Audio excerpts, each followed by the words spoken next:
Salut à tous, c'est Axel de testmobile.fr. Aujourd'hui, on va tester le Samsung Galaxy S4 Mini. L'année dernière, Samsung avait proposé une variante du S3, de son flagship qui était le S3 Mini. Alors je dis variante, c'est pas exactement ça. C'était censé voilà, être un produit light par rapport au flagship.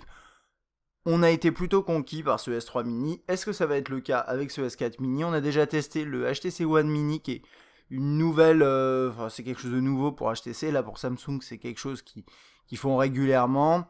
Ils jouent beaucoup sur la marque du flagship, hein, donc Galaxy S4. Sur le S3 Mini, on savait qu'il y avait d'autres terminaux de chez Samsung même qui avaient des specs similaires, juste un design un peu différent. Là, cette fois, c'est autour du S4. Alors, qu'est-ce qu'on trouve? Bon, rapidement, on va déballer cette boîte. Alors, vous voyez, on a une boîte avec un aspect bois, un petit peu comme sur le S4, justement. C'est ça qui est amusant. Dedans, on a le bloc chargeur, le câble USB, micro USB, des écouteurs, intra-auriculaire, voilà. Et c'est à peu près tout. C'est même complètement tout. Au niveau du terminal, on va passer sur les specs.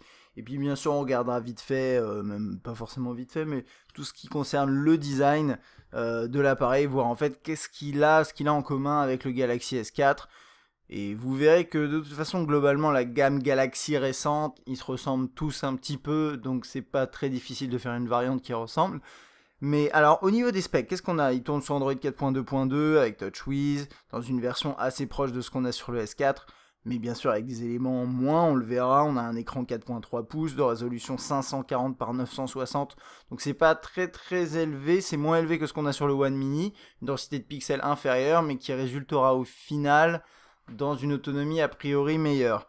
D'ailleurs, je vous invite au passage, hein, un peu hors sujet, mais pas tellement, mais à regarder si vous êtes intéressé, ma vidéo de comparaison entre le S4 Mini et le One Mini, ça peut vous aider si vous hésitez entre les deux. On a 8 Go de mémoire interne, on peut aller jusqu'à 64 en plus, avec un slot micro SD qui se trouve en dessous de la coque ici, donc la batterie est amovible, ça c'est toujours pratique. C'est un terminal qui est 4G, catégorie 3, on a 1,5 Go de RAM, on a un appareil photo 8 mégapixels, un flash LED, une caméra frontale 1,9, processeur dual core 1,7, c'est du Snapdragon 400, et on a 1900 mAh au niveau de la batterie. Dernier petit point, 8,9 mm d'épaisseur, plutôt fin, et 107 grammes. C'est vrai que de toute façon, pour un appareil avec un écran 4.3 pouces en plastique, c'est normal qu'il soit léger. Au niveau du prix, donc il est disponible de toute façon depuis juillet, donc là il est dispo en France, autour de 340-400 euros nu. Actuellement, le One Mini est à 450 euros nu. Voilà, donc on a au moins 50 euros de différence, parfois un peu plus. Donc c'est un appareil qui est moins cher que le One Mini. Au niveau du design, comme vous pouvez le voir, c'est quelque chose qui ressemble finalement pas mal à... Je dirais, bon là il est en blanc, moi j'ai un S4 dans son édition bleu-noir, grise. Et c'est vrai que ça se ressemble pas mal, mais comme je disais, cet esprit-là, c'est quelque chose qu'on trouve de plus en plus chez Samsung. Et on a un peu des appareils qui se ressemblent tous. Moyennant quoi, si je devais le comparer par exemple à un S3, on a sur ce S4 Mini les contours chromés qui brillent plus, comme sur le S4. Et donc, ça sert pas forcément à grand chose de comparer en termes de taille, c'est juste pour voir niveau design. Voilà, on a vraiment la même logique, hein. L'écran, la sortie audio, les contours un peu chromés, à l'arrière, enfin le bas complètement arrondi, un peu plus ici puisqu'il y a moins d'espace, donc on a l'impression que c'est plus arrondi forcément. Le bouton ici, à l'arrière l'appareil photo avec la même disposition, le haut-parleur en bas à gauche. Sur la droite, le bouton on-off verrouillé déverrouillé qui est d'après moi positionné au meilleur endroit possible pour un bouton de ce type. Il y a aussi Sony qui fait quelque chose de pas mal, c'est de le mettre à peu près ici, et ça c'est plutôt bien. En dessous on a le port micro USB et le micro, le bouton de volume sur la gauche, et en haut le jack 3.5. Le port infrarouge qui est juste ici, ça c'est une des petites différences qu'il y a aussi par rapport au One Mini qui n'en a pas. Ça va permettre d'utiliser les fonctionnalités qui permettent de gérer la télé. Vous le verrez, on en parlera un peu après. et un second micro, et là, voilà, et là l'appareil photo. Donc 8 mégapixels.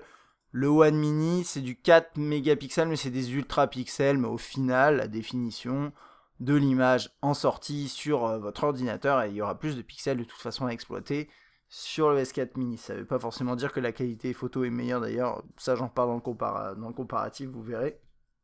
Flash LED, et c'est à peu près tout. Si on ouvre la coque, on accède à la micro SIM et à la micro SD. Voilà, niveau prise en main, bon, moi comme d'habitude, un 4.3 pouces avec un bouton bien placé. Bon voilà, il n'y a pas grand chose à dire, l'ergonomie est bonne, le pouce, en fonction de la taille de vos mains, mais dépendamment de la taille de vos mains, vous pourrez aller chercher vraiment l'intégralité de l'écran avec vos doigts, avec votre pouce.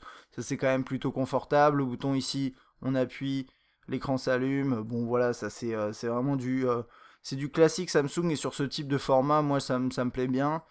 Il est très léger, il fait un peu entrée de gamme, mais pas tant que ça, parce que les finitions sont quand même bonnes au final, parce que c'est l'assemblage des éléments qui est bon, c'est ça qui est intéressant, c'est qu'on n'a pas de craquement quand on le manipule. Bien sûr, on sent que c'est du plastique, mais ça, je pense que chez Samsung, on est habitué, donc c'est un choix aussi. Et hop, je l'ai fait vibrer, je sais pas ce que j'ai fait, c'est pas grave. Mode d'économie d'énergie activé, non, ça m'intéresse pas, voilà. Très bien. Mais c'est pas choquant. Au final, c'est pas choquant. Et quand vous prenez un appareil comme ça, il est plus lourd, bien entendu, parce qu'il est plus imposant. On a une plaque en verre qui est plus grande, du coup, peut-être ça fait un peu plus quali. Mais au final, le rendu est similaire, sauf que comme celui-là est plus léger, on a l'impression que c'est un peu plus cheap, entre guillemets. Pas forcément. Au final, ça reste le même type de finition plastique. Ok. On va aller vite dans l'interface, je pense que vous connaissez bien si vous avez vu mon test du S4. Là ici on a une édition, on va s'attarder peut-être plus sur les performances, on va bien sûr regarder toutes les fonctionnalités, mais on va pas passer une heure je pense, je ne sais pas. L'écran de déverrouillage, voilà, avec le système de personnalisation possible qu'on retrouve ici, c'est quelque chose qu'on a également sur le Galaxy S4, avec la possibilité de mettre du texte, ce genre de truc. On a également les systèmes de widgets en page de déverrouillage que vous pouvez ajouter de cette façon-là. Voilà, bon là il s'affiche pas bien, mais bon voilà, c'est tous les widgets que vous pouvez mettre en déverrouillage. Vous pouvez protéger bien sûr avec un mot de passe, bon ce que vous voulez, il y a différentes possibilités. Et ensuite vous avez l'écran d'accueil avec les différents widgets, possibilité de pincer pour réorganiser un petit peu l'écran. Ouais, c'était mieux comme ça. Si on reste appuyé ici, toc, on peut accéder au widget. Bon, bien sûr, ça c'était pour les fonds d'écran, mais vous pouvez accéder au widget par ici. Niveau widget, on a Briefing Adapt Sound, c'est un mode qui permet de prendre en compte l'environnement sonore pour jouer sur le son qui est retransmis après, pour que vous entendiez le mieux possible. Email, calendrier, bon, vraiment on a la suite classique, les applications téléchargées ici et les applis installées, enfin les autres applications, toutes les applications regroupées ici. Le multitâche de cette façon-là, de façon très classique, on peut couper, enfin en tout cas faire disparaître tous les processus de cette façon. On descend le tiroir des notifications de cette façon-là, on peut également faire descendre une version plus complète avec 2 doigts. Ça c'est un classique d'Android 4.2, après c'est au constructeur de l'implémenter ou non, là en tout cas on l'a. Et donc là-dessus, finalement, qu'est-ce qu'on va avoir? Eh bien, on va avoir le Wi-Fi, le GPS, tout ce qui est Bluetooth, NFC, S-Beam, Smart Stay. Ça, c'est un système qui permet de détecter si vos yeux sont ouverts et si vous regardez sur tout l'écran. Et en fonction de ça, l'écran va se mettre en veille ou non, et ça, c'est plutôt pratique.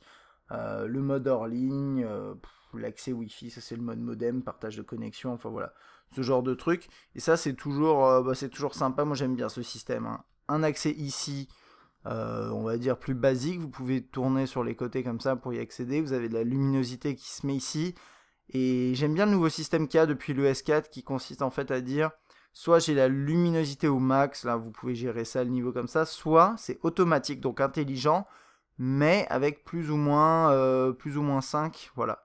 Et ça c'est top parce qu'il y avait eu des critiques sur par exemple le Note 2 si je me trompe pas, où le système automatique était un peu faible. Et du coup vous pouvez vous dire ok, moi j'aime bien l'automatique, mais je veux que ce soit un tout petit peu plus fort. Voilà, vous pouvez le faire.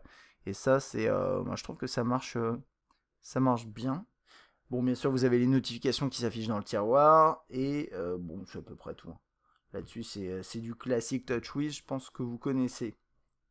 Au niveau du téléphone, vous commencez à composer un numéro, vous avez des propositions qui s'affichent. C'est un terminal qui fait 4G. Hélas, du côté de chez moi, enfin du côté de là où on est, on n'a pas de 4G. En plus, je suis pas sûr d'avoir un forfait compatible, si je pense que si, mais le problème c'est surtout qu'il n'y a pas de 4G dans le coin, donc j'ai pas pu tester. J'espère qu'on pourra bientôt pouvoir faire ce genre de choses parce que ça commencera à devenir intéressant. En tout cas, voilà, si vous êtes dans une zone desservie 4G, sachez qu'il est 4G catégorie 3. Donc ça commence vraiment à se démocratiser, enfin en tout cas à se diffuser, et ça c'est plutôt bien, on en a de plus en plus et de plus en plus de forfaits. Donc d'ici quelques mois ça commencera, ça se trouve vous l'avez déjà, mais en tout cas d'ici quelques mois il y aura de plus en plus de monde qui sera équipé. Les contacts de manière classique dans TouchWiz avec les systèmes de lettres ici pour naviguer plus rapidement, vous rentrez dans un contact, vous avez ces informations, vous pouvez le synchroniser avec différentes sources. Alors là, dans cette version de TouchWiz, en fait, l'intégration sociale n'est pas très profonde. Elle est moins profonde que par le passé, ce qui est assez bizarre, mais c'est le cas. Vous pouvez synchroniser avec Google+, ça marche assez bien. Sinon, Facebook, c'est assez moyen. Twitter, un peu mieux.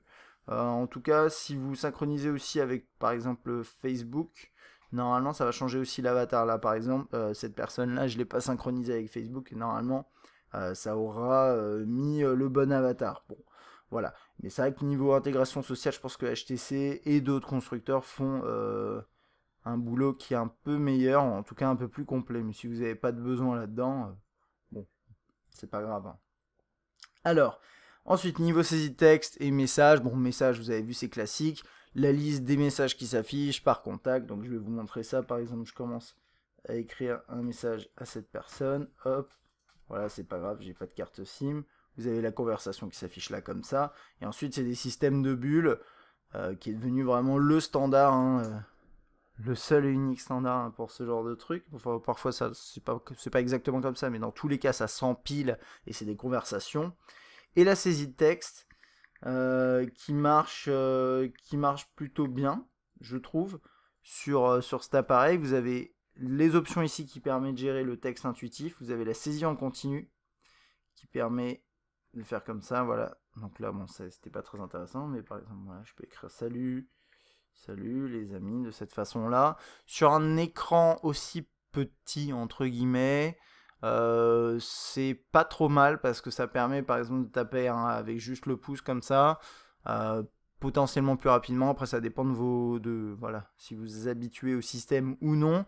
Globalement, les propositions sont bonnes. On a un système en fait qui est basé sur des logiques comme SwiftKey, ce genre de truc. Et ça, c'est plutôt agréable. Donc, on a un bon dictionnaire. Il apprend quand vous tapez ce genre de choses. Donc ça marche bien. La saisie texte en soi, je trouve qu'elle est bien. Et ce qui est sympathique, c'est que sur ce produit-là, elle est vraiment optimisée pour la taille de l'écran. Et finalement, voilà, quand vous tapez, vous avez quand même pas mal d'espace sur le dessus qui est pas utilisé, et où vous pouvez lire vos messages ou le texte que vous êtes en train d'écrire.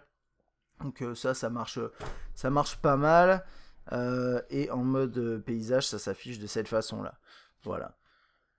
Bon, comme d'habitude, pour Android, si vous n'aimez pas ce clavier, vous pouvez en racheter d'autres, en télécharger d'autres sur le Play Store.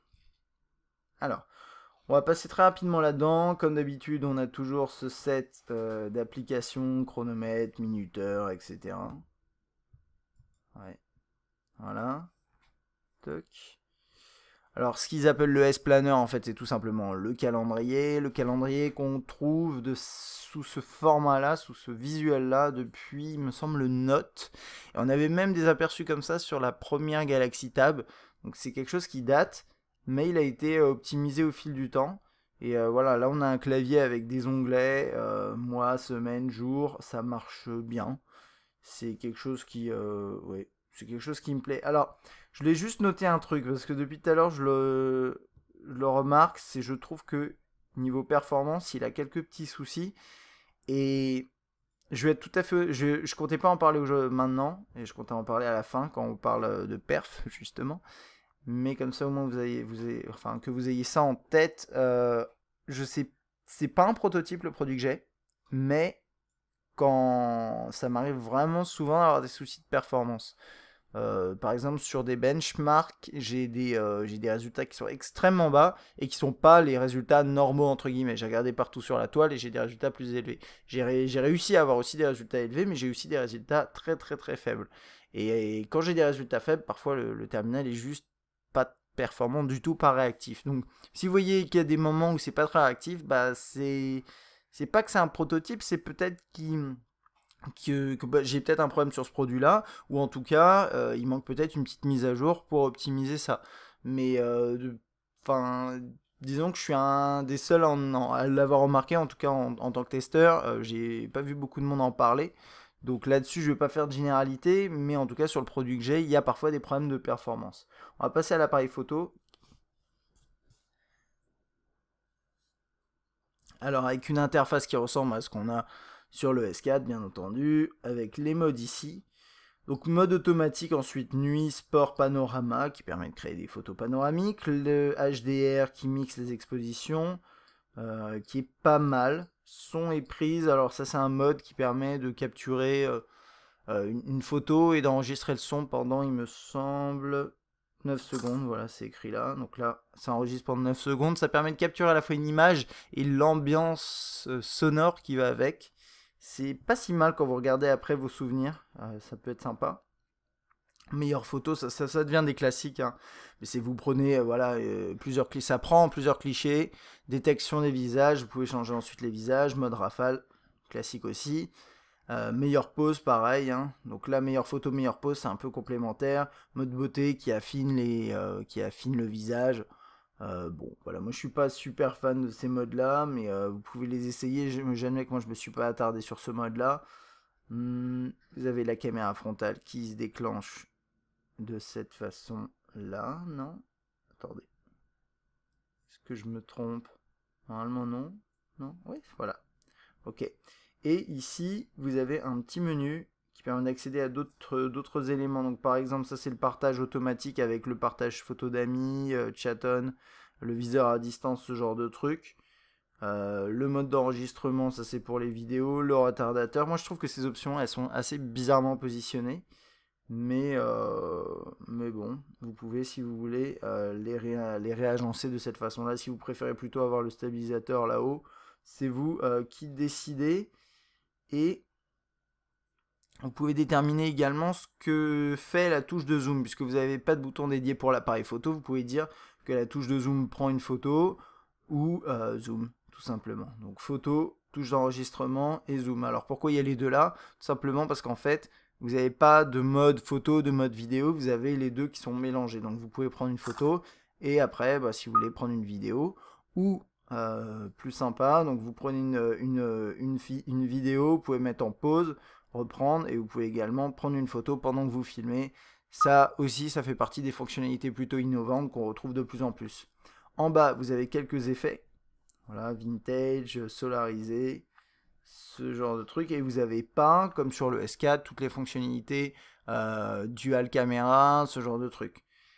Mais c'est pas vraiment. Moi, je trouve que ça manque pas spécialement. Voilà, je sais pas, un mode HDR. Le mode HDR, il est plutôt pas mal, donc ça va être dur de le tester là dans ces conditions. Mais je pense que c'est à peu près tout ce qu'il y a à dire ici. Vous verrez pour la qualité, je vous invite surtout à regarder les échantillons et le test écrit. J'en parlerai en détail. Globalement, moi j'ai constaté qu'en photo, c'était plutôt bon. Le focus se fait bien. Parfois, ça tire un peu vers le rose. J'ai l'impression que ce problème-là, il est lié à peut-être un problème général sur la balance des blancs. J'en suis pas sûr à 100%, mais c'est-à-dire que parfois, quand l'environnement est très épuré, et donc où on peut vraiment voir bien les défauts, on va avoir un fond très très blanc qui va sembler un peu bleu ou un peu rose, et puis après on va changer un petit peu de mouvement, enfin de scène, mais toujours dans le même environnement, et vous aurez des couleurs complètement différentes au niveau des blancs, donc je pense qu'au niveau de la balance des blancs, il y a peut-être quelques trucs que vous pourrez faire vous-même plutôt. Donc là, je suis en mode HDR, mais si vous mettez... Alors normalement, c'est voilà, mode automatique. Vous pouvez aller dans les paramètres là, que je ne vous ai pas montré d'ailleurs. Vous avez ici la résolution, la détection des portraits, mesure ISO, stabilisateur. Là, la taille de la vidéo, donc 1080p max. Et ici, vous avez des trucs comme bon, la gestion de touche de volume, retardateur, balance des blancs ici, et là c'est en automatique. Si vous avez envie, vous pouvez basculer sur un mode fixe, donc comme lumière naturelle, nuageux, etc. si vous estimez qu'il y a un souci. La raison pour laquelle j'en parle, c'est qu'en vidéo, j'ai constaté la même chose. Donc bon, vous regarderez dans les échantillons, c'est pas forcément un gros problème. Et pour le reste, ça m'a l'air plutôt pas mal. L'autofocus en vidéo est parfois un peu lent. Lent, ouais, ça dépend. Mais c'est juste qu'il peut pas s'approcher de trop près. Et dernier point, de nuit, bon, il sort des clichés assez bruités. Si vous mettez mode nuit et que vous bougez pas du tout, potentiellement vous pourrez arriver à quelque chose de mieux, comme souvent d'ailleurs. Hein. Mais de base, c'est pas excellent. Hein. De nuit, mais c'est vrai que c'est les conditions les plus difficiles. Bon, on va continuer dans l'ordre ici. La galerie, oups, voilà. Donc avec ce système-là, avec les albums, les emplacements, les personnes, et vous rentrez ensuite dans un album, ça va s'afficher comme ça. Alors ça c'est marrant parce que c'est un affichage qu'on avait initialement plutôt sur les terminaux à écran de grande taille, puisqu'on a un système de colonnes, et finalement ils ont décidé de le déployer là-dessus. Moi je trouve que c'est une bonne idée puisque ça marche excellemment bien. Alors on n'a pas parlé de l'écran. C'est le moment, hein, tant qu'à faire, vu qu'on va regarder un peu quelques images. Première chose, on a une résolution de 540 par 960, ce qui nous fait de tête, je l'ai pas, mais je peux vous le dire, une densité de pixels de 256 ppi contre 342 pour le One Mini qui est en 720 par 1280. Donc une densité pixels plus faible que sur le One Mini, qui a priori devrait se ressentir. Franchement, à la manipulation, ça m'a pas vraiment choqué. Voilà, je sais pas si vous voyez là, mais l'écran n'a pas. Enfin, certes, oui, c'est un peu moins défini que sur un One Mini, mais c'est pas flagrant. Et moi, je pense que si vous n'êtes pas régulièrement choqué par ce genre de choses, ça vous marquera pas. Du coup, on va très rapidement faire un petit hors-sujet écran parce que je pense que c'est pas un hors-sujet. Voilà, par exemple, ça c'est sur les couleurs vraiment basiques comme ça. On a quelque chose. Alors ça, à la caméra, ça apparaît pas tout à fait comme à l'œil. Là, le vert est beaucoup plus foncé. Et ça, c'est vraiment comment dire, c'est un élément qu'on apprécie généralement chez Samsung. C'est, en tout cas, que moi j'apprécie. Franchement, c'est l'utilisation du Super AMOLED. Les couleurs sont vives, les noirs sont vraiment noirs puisque c'est des pixels qui sont éteints et non pas juste du noir généré. Et donc ça, c'est plutôt pas mal. Il y a un dernier truc qu'on peut voir si on va dans les paramètres d'affichage, c'est qu'on a plusieurs modes d'écran et là il est en mode optimiser l'affichage, donc il va gérer l'affichage en fonction de la situation. Vous pouvez le désactiver, ensuite choisir dynamique, qui est le plus péchu. Standard, c'est vraiment ce qu'il propose de base hein, sur le terminal. Enfin, par défaut, c'est optimiser l'affichage, mais à la base, c'était vraiment standard. Et photo professionnelle, qui est c'est censé être le mode avec les couleurs les plus fiables. C'est vrai que le Super AMOLED, c'est un peu saturé, même parfois beaucoup. Enfin, ça va dépendre. Je trouve que quand même, depuis qu'il y a ce mode optimiser l'affichage, c'est un peu moins marqué. Et globalement, au niveau des couleurs, c'est vrai que c'est assez. Ça reste fiable si vous jouez un peu avec les modes. Donc ça c'est pas mal, ça c'est un peu pâle vidéo par contre. Donc ouais, je vais rester en mode optimisé. Mais moi j'apprécie quand même, si vous aimez pas le Super AMOLED, vous trouvez que c'est un peu trop vif par exemple, vous pouvez toujours régler ici, ajuster les couleurs. C'est pas ultra complet comme on l'a sur certains terminaux Lumia, mais ça reste, moi je trouve que ça reste pas mal et c'est toujours pratique d'avoir ce genre de choses. Donc ça c'était pour l'écran. Globalement moi c'est un écran que je trouve franchement bon. Oui on a une densité de pixels qui est pas extrêmement élevée, mais je pense que pour un appareil moyenne gamme c'est bien. Les couleurs c'est vif. Parfois trop, mais vous pouvez régler si ça vous dérange. Les angles de vue, bah, comme toujours sur le Super AMOLED, c'est plutôt bon. Moi, j'ai jamais de problème. Et moi, j'aime beaucoup aussi le côté ultra contrasté avec les noirs qui sont réellement noirs, les blancs qui sont assez vifs. Bon, voilà, c'est à peu près tout.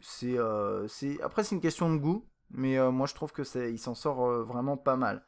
Hop, on retourne là-dedans. Donc, on a une galerie plutôt classique. Hein, chez Samsung avec là-haut possibilité de supprimer un cliché, enfin une image, de la partager, de partager l'image. On a l'accès au DLNA également et ici on a les différents, enfin les systèmes d'édition. Donc ça c'est quelque chose qu'on a dans Android de base. Je voulais juste montrer un dernier truc, ça c'est un DivX.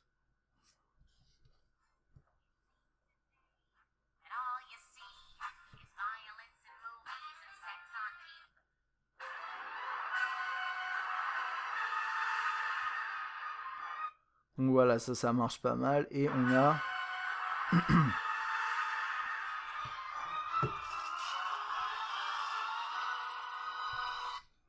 on a Pop-up Play qui est intégré sur ce terminal.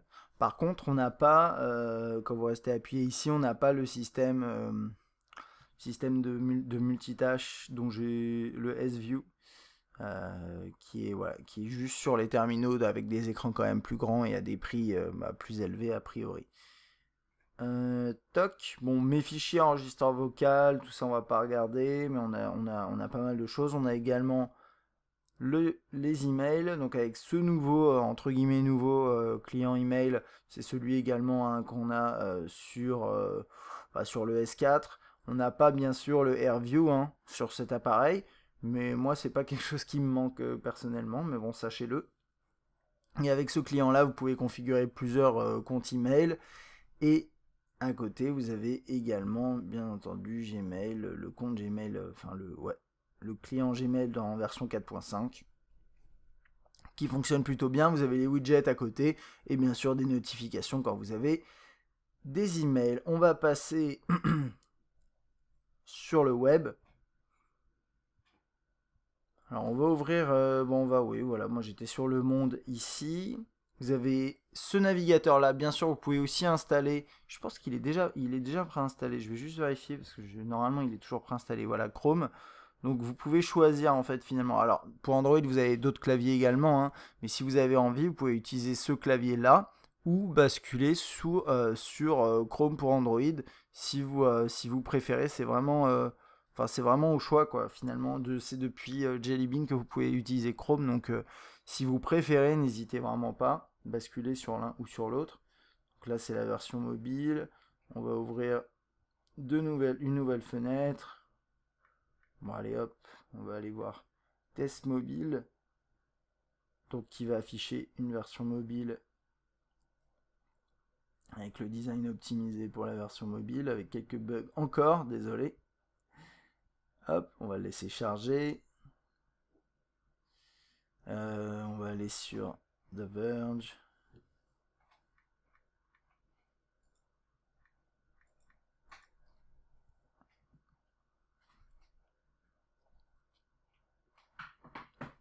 Alors sur le navigateur web, vous avez le mode incognito ici. Vous pouvez enregistrer des pages, afficher l'historique. Vous pouvez cocher l'affichage bureau. C'est pas mal, c'est pour les sites qui détectent vraiment si vous êtes un mobile ou non. Après, juste pour info, mais sur des sites comme Test Mobile ou d'autres sites qui utilisent le responsive design, c'est ce qu'on appelle le responsive design, on se base sur la taille de l'écran, la résolution de l'écran pour changer la version du site, donc ça marchera pas. Et on a la gestion indépendante de la luminosité sur le web, si vous préférez avoir plus ou moins de luminosité sur le web. J'ai toujours trouvé ce système un peu étrange, mais pourquoi pas.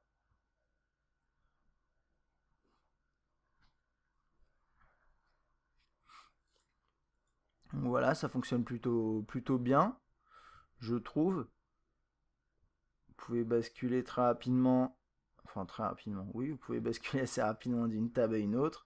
On va attendre que le site est bien chargé. Voilà, je pense que c'est bon. Double tap, on peut zoomer. Sélectionner du texte, bien entendu, toujours. On va ouvrir un lien. On va continuer sur le monde. Bon voilà, l'expérience web est plutôt bonne globalement. C'est vrai que depuis tout à l'heure on était sur des sites mobiles. Là, je suis plus sur un site mobile. Il y avait un léger... ouais, voilà, c'était un peu lent, mais ça va. Bien sûr, les vidéos YouTube, vous pouvez les lire comme ça directement, mais vous pouvez également lancer l'application YouTube quand vous appuyez sur, genre, sur le titre, normalement... Ah, ça c'est un player spécial, je pense qu'ils ont intégré... Ah. Normalement, non. Normalement, ça devrait fonctionner sur une vidéo comme celle-là. Peut-être c'est intégré différemment, ça, j'ai un léger doute là, pour être honnête. Quand... Voilà, bref. Ok, hop. Puis c'est à peu près tout. Ouais, c'est à peu près tout ce qu'il y a à dire. Alors pour les vidéos, ouais, le mieux ça reste... Moi je sais que sur mon terminal, Android, j'utilise l'application YouTube et elle marche franchement bien. Et là vous l'avez préinstallé sur l'appareil, normalement, ouais, qui est juste ici. Dans sa toute dernière version. On va pas la regarder, mais elle est franchement sympa. Si. Mais bon, ça c'est valable sur la plupart des appareils et des OS. Vous avez YouTube qui marche bien. Donc niveau web, c'est pas mal. Moi, ce que j'ai remarqué d'une manière générale, c'est que parfois il y avait un petit... Enfin, on sent parfois un léger manque de performance sur les sites un peu lourds. Mais globalement, c'est plutôt bon. 4.3 pouces, c'est pas très grand pour surfer sur le web, mais je pense que c'est la taille moyenne, on va dire la plus optimale pour ce genre de truc, pour la navigation web. C'est pareil pour les jeux, etc. Quand on descend en dessous de 4.3, je trouve qu'on est un peu petit. 4.3, c'est on va dire la limite, mais ça c'est selon moi et mes habitudes avec les écrans peut-être un peu plus grands. Mais globalement, c'est bien. Samsung Apps pour télécharger des applications en direct de chez Samsung. Alors, c'est Samsung qui vous les propose. Vous avez des applications que vous pouvez trouver sur le Play Store et vous avez des applications parfois exclusives. Et je vais faire accepter. Samsung Hub, Watch On. C'est exactement la même chose, sauf que c'est pas la même interface que HTC TV. Et non merci, ils bossent avec le même partenaire qui s'appelle Pile. Et en fait, c'est assez simple. En gros, vous avez votre programme TV qui peut s'afficher là. Vous pouvez rechercher des programmes. Vous naviguez dans l'interface pour voir à peu près ce qu'il y a. Donc là, il dit disponible maintenant. Là, il dit aujourd'hui. À mon avis, là, il va dire quoi? 18h30. Je regarde l'heure, 19h.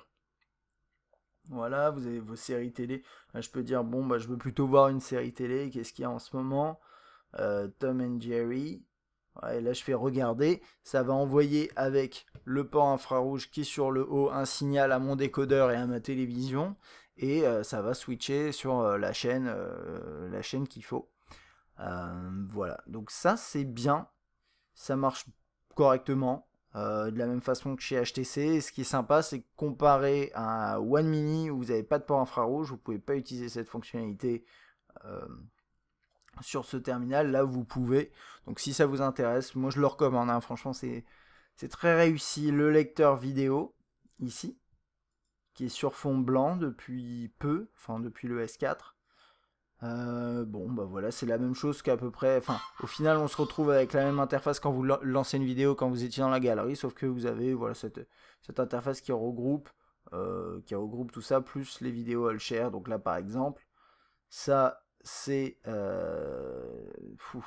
va être un peu galère à trier, mais en gros ouais, non, bon voilà, moi j'accède à un de mes serveurs DLNA ici, c'est pas mal.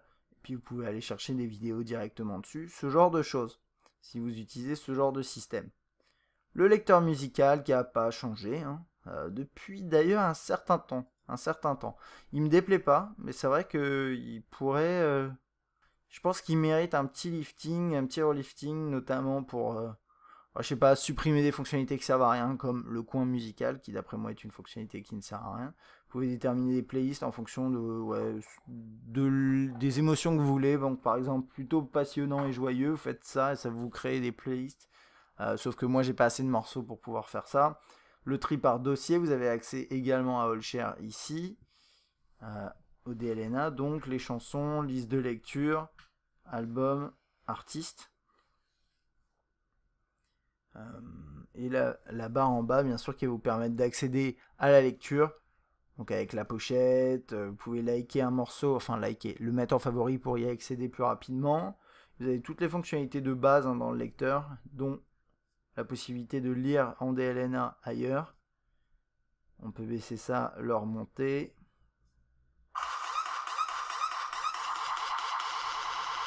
On va baisser un peu, juste pour voir. Donc là, on a le lecteur ici. Là, on a ce lecteur là qui me permet également de switcher d'un morceau à un autre. Et vous pouvez également mettre un widget. Je ne sais pas si je l'ai déposé. Non, je ne l'ai pas. Mais en tout cas, vous avez la possibilité de mettre un widget. Et ça fonctionne bien. Maintenant, on va s'attarder un peu plus. Enfin, maintenant, on va s'attarder sur la qualité du haut-parleur. On va se mettre un petit morceau classique, hein, ce qu'on écoute généralement.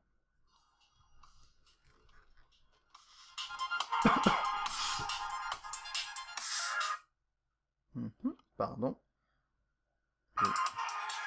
Ouais, ok, je l'avais oublié celui-là. Alors, ça nous permet de faire un petit aparté. Alors, ça, c'est un premier truc. Déjà, vous avez vu, quand vous faites un premier mouvement, voilà, vous faites apparaître le tiroir des notifications. Ça, c'est un truc que vous avez dans certaines applications.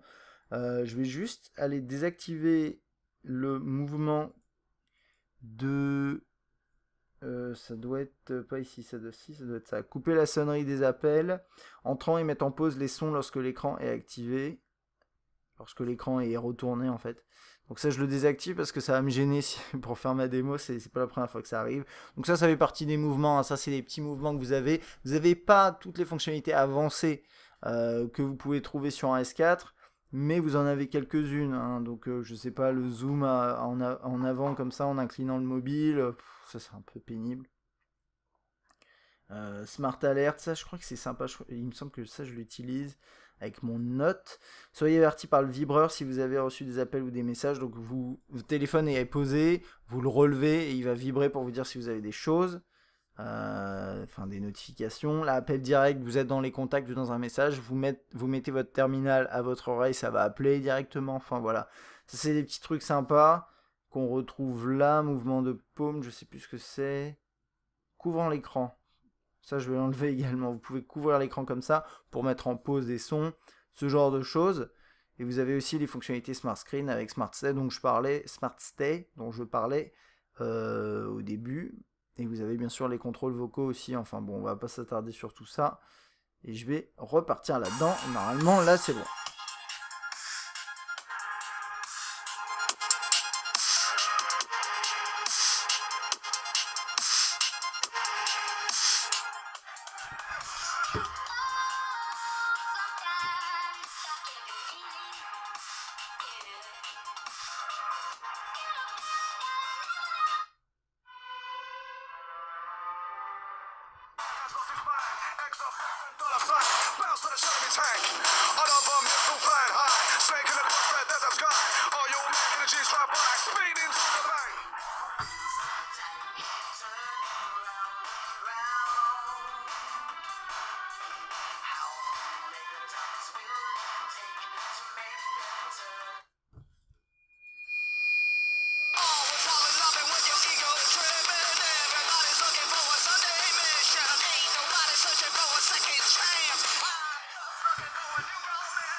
Bon voilà, le haut-parleur sur le S4 mini, il est pas si mal pour un terminal de moyenne gamme.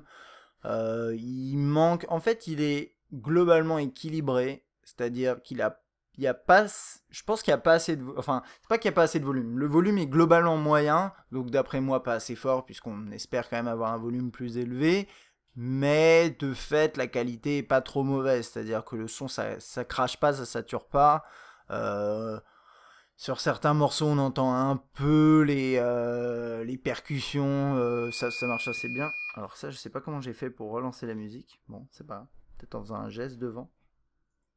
Non, je sais pas. Bref, peu importe. Il me joue des tours celui-là. Et qu'est-ce que je disais? Je sais plus, il me perturbe. Oui, et donc le volume manque. Je pense, ça manque un peu de volume, la qualité est globalement pas mauvaise. Après, si on doit s'amuser à le comparer à un One Mini, c'est là que ça commence à poser problème. Enfin, si vous cherchez un appareil aujourd'hui moyenne gamme, que vous aimez bien ces deux terminaux, le One Mini est équipé des doubles haut-parleurs frontaux Boom Sound, et du coup, c'est vraiment le jour et la nuit avec le S4 Mini. Hein. Le S4 Mini, il est assez ridicule à côté du One Mini sur ce point-là, moyennant quoi le volume est pas très élevé, mais la qualité est pas mauvaise. Donc c'est pas un mauvais haut-parleur, c'est un haut-parleur décent. Et je préfère à la limite trouver plus de haut-parleurs de ce type-là sur des terminaux de moyenne gamme, même ceux qui sont beaucoup moins chers. plutôt que des haut-parleurs qui essayent d'envoyer vraiment du volume, mais qui derrière n'arrivent pas à assumer. Donc bon, c'est quand même pas mal. Ok. S-Voice, on va pas s'attarder là-dessus, c'est une espèce de Siri qui marche un peu quand il veut. On a S-Translator. S-Translator, c'est un système qui permet de faire des traductions. C'est pas mal. S-Memo, vous pouvez créer des mémos. Et ça synchronise avec votre compte Samsung en fait. Donc moi je retrouve toujours les mêmes, ceux que j'ai créés, je pense sur le Note 2 quand je l'ai testé ou un truc comme ça. Donc ça c'est plutôt sympa. Voilà, vous pouvez créer des notes de cette façon-là, insérer des images, dessiner, écrire. C'est plutôt bien fait. C'est vrai que l'écran est un peu plus petit quand même qu'un Note, du coup c'est pas idéal. Mais bon, on a quand même la fonctionnalité. On a Group Play, alors c'est quelque chose qu'on a découvert sur le S4 qui permet d'associer plusieurs terminaux ensemble pour pouvoir jouer. Écoutez, je vais voir si mon... Non, mon S4 il n'y a plus de batterie, désolé, je l'aurais bien testé avec mon S4 pour vous montrer, mais en gros, vous pouvez partager de la musique, des images, des documents, et ça va créer un groupe avec plusieurs terminaux compatibles. Donc c'est tous les derniers Galaxy globalement. Et vous pourrez jouer en simultané, notamment de la musique. Ça c'est assez amusant, c'est pas vital, mais c'est plutôt sympa. Ok. Sinon après ça c'est les applications Google qui sont présentes. Et c'est à peu près tout, hein. Je pense avoir fait le tour là-dessus. On va parler performance. Alors, on en avait déjà un peu parlé. Bon, Story Album, ça, je ne l'ai pas montré. Je pense que vous l'avez vu sur... Enfin, là, il faut le télécharger, voilà, sur Samsung Apps. Donc, on va pas le télécharger. Mais en gros, c'est une application qui vous permet de créer des espèces d'albums avec vos photos. Et ensuite, après, vous pouvez les commander. Il y a un petit coût, bien entendu. Et puis, mais l'idée est sympa. Alors, niveau perf. Globalement, normalement, il est meilleur en termes de perf brut que le One Mini, puisqu'il a un meilleur processeur, il a un peu plus de RAM, et je pense aussi que sa résolution inférieure, ça aide. Voilà, c'est un ensemble de trucs comme ça. Par contre, ce score, vous fiez pas à ce score, 4171, c'est absolument ridicule. Ce terminal, il est plutôt autour de, d'après ce que j'ai lu et que j'ai expérimenté aussi, c'est plutôt 13 000, 14 000 sur un benchmark ici comme Antutu en version 3.4. Sur ce genre de bench, un One Mini, ça sort plutôt un 12 000, 12 500. En soi, ça veut pas dire grand chose, hein. À l'utilisation, les deux terminaux sont fluides, à part si vous tombez sur un appareil où il y a des petits soucis de perf comme le mien, ça je peux pas vous le garantir. J'estime pas que ce soit un point négatif dans la mesure où je pense vraiment que c'est un bug sur mon terminal, mais j'espère quand même que vous tomberez pas sur un appareil de ce type là. Quoi qu'il en soit, celui-ci, quand il veut bien, il est plus puissant quand même que le One Mini en performance brute. Moyennant quoi, aujourd'hui, si vous lancez deux jeux similaires, enfin deux fois le même jeu en 3D par exemple sur les deux appareils, vous les ferez tourner de la même façon. Après, sur le long terme, éventuellement, vous verrez peut-être un petit peu un petit avantage en faveur du S4 Mini. Mais j'en doute dans la mesure où ces deux appareils qui sont très très proches niveau performance brute, même si le S4 Mini est un poil au-dessus, mais c'est sur le papier. Et moi je pense que vraiment en performance à l'utilisation, ça change absolument rien. C'est un appareil qui est plutôt pas mauvais au final pour du moyenne gamme, mais c'est toujours le même problème, c'est-à-dire que pour le prix, donc 380-400 euros, aujourd'hui, pour 200 euros, vous pouvez trouver des quad-core. Et c'est la même chose que pour le One Mini. Et ça, on va s'approcher de la conclusion. Et donc, je vais pas la spoiler tout de suite, mais bon, je pense que vous avez compris.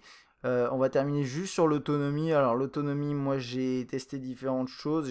Surtout, j'ai fait mon test classique d'autonomie il y a un certain temps déjà. Donc, je sais pas si je vais arriver à le retrouver. Ouais, il doit être par là. Là, il était en veille. Ouais, ça doit être le test d'autonomie, je pense. C'est pas grave, en tout cas, j'ai les chiffres devant les yeux. Donc, test d'autonomie classique. Petit rappel, on part de 100%. 1 heure de lecture musicale, 1 heure de lecture vidéo, 1 heure de web, quelques photos, quelques vidéos en capture, et 1 heure de jeu, normalement un jeu en 3D. Ce test-là, je finis à 50-55%. Voilà. C'est plutôt bon. Donc, c'est un appareil qui a quand même une bonne autonomie, et le fait qu'il y ait une résolution qui soit pas si élevée que ça, je pense que ça joue vraiment en faveur du terminal. 1900 mAh pour un appareil de ce gabarit là, c'est quand même bien, c'est bien équipé. Donc c'est un appareil qui durera au moins une grosse journée en usage normal d'un smartphone, donc tel que je viens de le décrire à peu près.